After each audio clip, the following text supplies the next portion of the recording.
ఈ last 24 hours లో ఏం జరిగిందో తెలుసా? తెలీదండి. అయితే ఈ వీడియోని మీరు ఖచ్చితంగా చూడాల్సిందే. నిబంధనలకు వ్యతిరేకంగా అడల్ట్ వల్గర్ కంటెంట్ ను ప్రమోట్ చేస్తున్న 24 యాప్స్ ను అలాగే వెబ్సైట్లను కేంద్రం బ్యాన్ చేసింది. సో ఇందులో ఉల్లు, ఆల్ట్, డేసిఫ్లిక్స్ వంటి యాప్లు కూడా ఉన్నాయి. ప్రముఖ నటుడు మక్కల్ నిధి మయం పార్టీ చీఫ్ కమల్ హాసన్ రాజ్యసభ సభ్యుడిగా ప్రమాణ స్వీకారం చేశారు.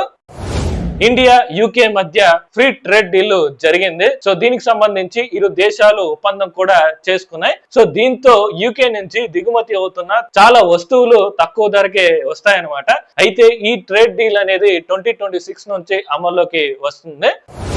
స్టేట్ బ్యాంక్ ఆఫ్ ఇండియాలో 3200 కోట్లు లోన్ తీసుకొని తిరిగి కట్టకుండా ఎగ్గొట్టినందుకు అనిల్ అంబానీను అలాగే ఆయనకు చెందిన కంపెనీలను ఎస్బీఐ ఫ్రాడ్ గా ప్రకటించింది. సో దీంతో ఈడీ వాళ్ళ కంపెనీల మీద సోదాలు చేయగా ఆయన 2017 నుంచి 2019 మధ్య చాలా బ్యాంకుల నుంచి సరైన పత్రాలు లేకుండానే లోన్లు తీసుకున్నట్లు గుర్తించారు. దీన్ని బట్టి చూస్తే నెక్స్ట్ హర్షత్ మెహతా అవుతాడేమో అనిపిస్తుంది.